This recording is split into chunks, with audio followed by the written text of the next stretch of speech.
कृष्णं वंदे जगद्गुरुं। आज संसार में अनेक प्रकार के भय व्याप्त हैं, व्याधियां व्याप्त है, और प्रभु के प्रति जो प्रेम मानव हृदय में जिस श्रद्धा के साथ होना चाहिए वो उस श्रद्धा के साथ नहीं है। जब प्रभु के प्रति प्रेम नहीं होगा तो हमें ऐसे भय घेरेंगे, ऐसे भय हमारे ऊपर हावी होंगे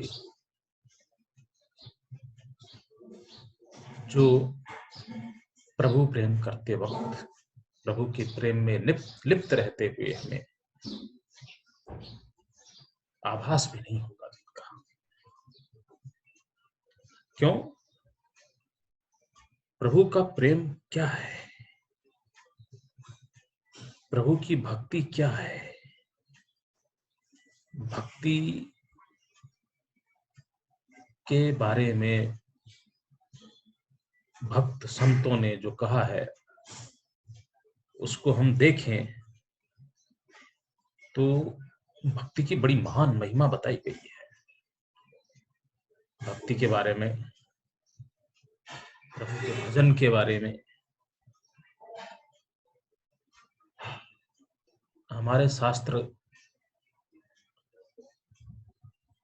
बड़ी विपुलता के साथ, प्रचुरता के साथ इस बात को कहते हैं कि प्रभु की भक्ति बहुत दुर्लभ है, लेकिन इतनी कठिन नहीं है।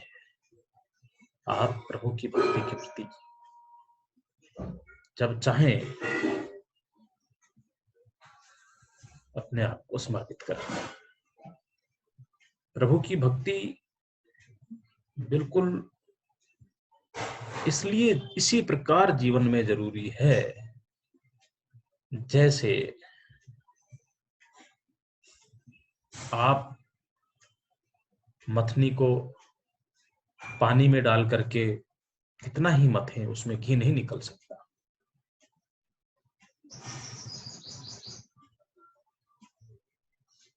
घी जब उसमें होगा तभी उसमें से घी निकलेगा।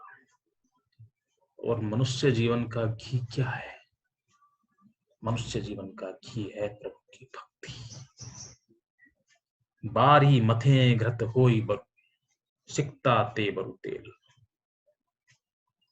बारी मथे घृत होई बरु, सिकता ते बरु तेल।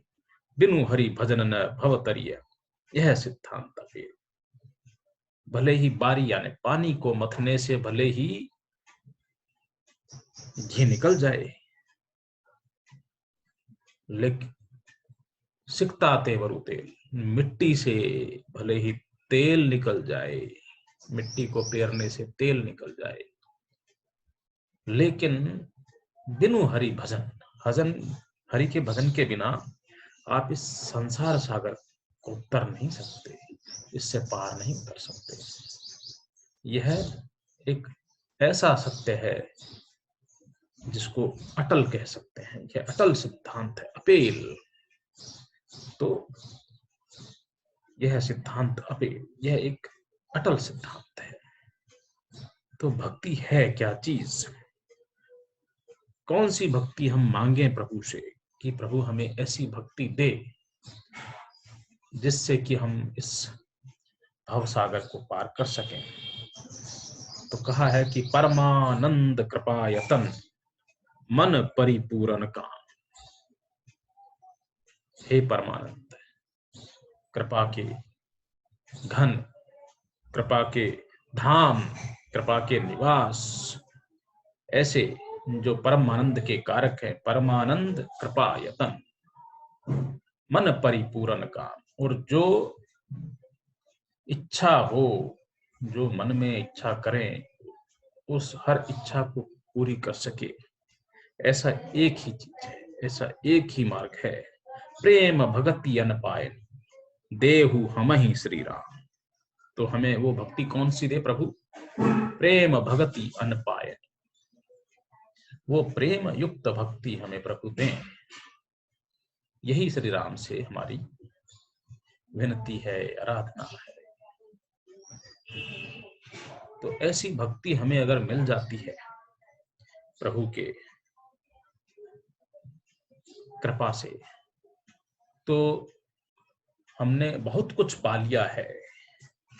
प्रभु की भक्ति हमारे लिए भले ही दुर्लभ है, लेकिन प्रभु कृपा के द्वारा इसे सुलभ किया जा सकता है। इसको सुलभ कैसे किया जा सकता है? हरि माया कृत दोष गुण, जो हमारे अंदर विकार भरे हैं वो सब भी हरि की माया के जनित हैं। हरि की माया के वशीभूत हम उन दोषों को दूर नहीं कर पाते हैं। तो ऐसे दोष कैसे जाएंगे? हरि माया कृत दोष गुण, बिनु हरि भजन न जाए। ये हरि भजन के बिना नहीं जा सकते। इनको अगर भेजना है तो हरि का भजन अनिवार्य है। भजिए राम सब काम तजी, भगवान राम का भजन करें सभी प्रकार के कामों को त्याग करके। काम से मतलब सभी इच्छाओं को त्याग करके प्रभु का भजन करें। अस विचारी मन माय, ऐसा मन में विचार कर लें तो कहीं कुछ पाया जा सकता है। भक्ति के मार्ग के ऊपर चलने वाले परम धाम, मोक्ष धाम, वैकुंठ धाम, गोलोक धाम पहुंचते हैं और इस भव सागर से तर जाते हैं। लेकिन हरि कथा क्यों दुर्लभ है? बिनु सत्संग न हरि कथा। हरि कथा के लिए हमें सत्संग की महिमा शास्त्रों में पढ़ने को मिलती है। बिनु सत्संग न हरि कथा, तो हमें सज्जन लोगों के साथ रहना चाहिए, सज्जन लोगों का साथ करना चाहिए। जैसे खरबूजे को देख के खरबूजा रंग बदलता है, उसी प्रकार सज्जन के संग से हमें सज्जनता मिल जाती है। और ये सज्जनता कहाँ मिलेगी? यह मिलेगी सत्संग में। तो जहां हरि कथा होगी, साधुओं की संगत करेंगे, सज्जन लोगों की संगत करेंगे, तो ये हमें उस मार्ग की ओर प्रवृत्त करेगी, बढ़ाएगी। बिनु सत्संग न हरि कथा, ते ही बिनु मोह न भाग। उसके बिना मोह नहीं भागता है। बिना सत्संग के, बिना हरि कथा के, और सारी व्याधियां जो है उनका मूल कारण मोह, मोह जनित बहु व्याधियां, एक से एक व्याधियां हैं। तो मोह गए बिनु राम पद, कोई न दृढ़ अनुराग। और जब तक आपका मोह नहीं जाएगा, तब तक राम पद में आपका अनुराग दृढ़ हो ही नहीं सकता है। आपका मोह एक ही जगह हो, और वो है राम का पद। तो राम का पद, राम के पद में मोह कहां से आएगा? कौन इस पद के प्रति मोह जगाएगा? वो है सत्संग। सत्संग की बड़ी भारी महिमा है। तो इस सत्संग के माध्यम से, मार्ग से हम आगे बढ़ सकते हैं और हरि की भक्ति को प्राप्त कर सकते हैं। कहा है कि अस विचारी मति धीर तजी, कुतर्क संशय सकल। निश्चय कर कर, मन में अटल विश्वास रख के, सारे कुतर्कों का परित्याग करके, जब हम किसी अच्छी राह पे चलते हैं तो हमारे हृदय में बहुत सारे तर्क, वितर्क, कुतर्क आते हैं। उन सभी कुतर्कों का परित्याग करके तो ये निश्चय करें, अस विचारी मति धीर तजी, मन को, धीरज को, मन को धीर करके, स्थिर करके, स्थिर बुद्धि, मति धीर, स्थिर बुद्धि होकर के, तजी कुतर्क संशय सकल, सारे प्रकार के जो कुतर्क है, संशय है, उनको सकल, उन सब का त्याग कर दीजिए। बजहु राम रघुवीर, और राम जो रघुवीर है, रघुकुल के जो नायक हैं, उनका भजन करें। करुणा कर सुंदर सुखद, जो कि करुणा करते हैं, सुख देने वाले, ऐसे सुंदर करुणा कर भगवान राम को भजे। ये निश्चय करके, ये निश्चय मन में बहुत जरूरी है। इस निश्चय के साथ, ये निश्चय आएगा कहां से? ये सत्संग से आएगा। जब हम सत्संग के मार्ग से चलते हुए भक्ति की ओर अग्रसर होंगे, तो हमें उस घी को पाने से कोई नहीं रोक सकता, जिसके बारे में हमने शुरू में कहा था कि बारी मथे घृत बोल। बारी को मथने से घृत मिलेगा हमें। कब मिलेगा? जब हम भक्ति की राह पर होंगे। सिकता तेवरु तेल, बालू रेत से तेल मिलेगा हमें। बालू रेत तेल देने में सक्षम होगी। पुरुषार्थ के पीछे संसार बना हुआ है। जो पुरुषार्थ करेगा वो पाएगा। इस पुरुषार्थ की माया को, और पुरुषार्थ, भक्ति से बड़ा पुरुषार्थ कोई नहीं है। जब हम जरा से शारीरिक श्रम से मिट्टी में कुआं खोदते हैं, उसमें से हम पानी निकाल सकते हैं, और गहरा कुआं खोदते हैं, हम उसमें से तेल निकालते हैं, खनिज पदार्थ निकालते हैं, बड़ी कीमती धातुएं प्राप्त होती है, समुद्र का आह्वान करने वाले वहां से रत्न निकालते हैं। देवासुर संग्राम हुआ, क्या था? समुद्र को मथा, बारी मथे, बारी को मथा, और मथ करके उन्होंने वहां से जो रत्न निकाले, उसमें अमृत, लक्ष्मी जी अमृत लेकर के वहां से आई। तो जो अमृत कलश आया धन्वंतरी जी के माध्यम से, वो उसी समुद्र में कहीं था, छिपा हुआ था। जब मनोरथ के साथ, पूर्ण लगन के साथ एक महाउपक्रम किया गया, उससे समुद्र में से जब तेल निकल सकता है, समुद्र में से जब अमृत निकल सकता है, तो हम भक्ति के मार्ग पे चल के मिट्टी में से, बालू मिट्टी में से तेल निकाल सकते हैं, पानी में से घी निकाल सकते हैं। तो बाहरी मथे घृत होई बरु, सिकता ते बरु तेल, बिनु हरि भजन न भव तरिय, यह सिद्धांत पेल।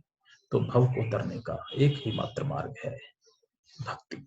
भक्ति के बिना भव को नहीं हम पार कर सकते हैं। क्यों? भक्ति किसकी? भक्ति करिए रघुनाथ जी की। एक भक्ति रघुनाथ की। रघुनाथ की एक भक्ति करने से आपका कल्याण अवश्यम भावी है। कोई परिस्थिति हो ही नहीं सकती कि इसको रोक सके। भगवान ने स्वयं गीता में कहा है, कर्मण्येवाधिकारस्ते मा फलेषु कदाचन। तो कर्म कर, फल की इच्छा मत कर। क्यों? क्योंकि कर्म का फल देने के लिए मैं बंधा हुआ हूं। मुझे जैसा कर्म करोगे वैसा फल देना ही है। जैसे विज्ञान का सिद्धांत कहता है, H2O, हाइड्रोजन के दो, ऑक्सीजन का एक अणु अगर आप मिला देते हैं तो पानी बनना है। यह कर्म आपने कर दिया तो आपको फल मिलना है, इच्छा की आवश्यकता ही नहीं है आप। तो उसी प्रकार आपको भजन करना है, निष्काम भक्ति। कामना नहीं, कामना की आवश्यकता नहीं है। आपको फल देने के लिए वो ईश्वर वचनबद्ध है, वो आपको फल देगा। तो जो चेतन कहे जड़ करई, जो चेतन को जड़ कर देता है, जड़ ही करही चैतन्य, जड़ को जो चेतना दे देता है, पत्थर से जिसने शिला से नारी बना दी, ऐसा ऐसा है प्रभु राम का चरित्र। जो चेतन कह जड़ करे, जो चेतन को जड़ बना देता है, जड़ ही करही चैतन्य, अस समर्थ रघुनायक ही भजहि जीव ते धन्य। इस समर्थ, ऐसे समर्थ रघुनाथ जी का जो भजन करते हैं वो धन्य है। तो आज हम इस प्रसंग को यहीं विराम देते हैं, कल इसको आगे बढ़ाएंगे। आपका सभी को सुनने वालों का प्रभु श्री राम कल्याण करे। यही इसी भावना के साथ इस प्रसंग को विराम देते हैं।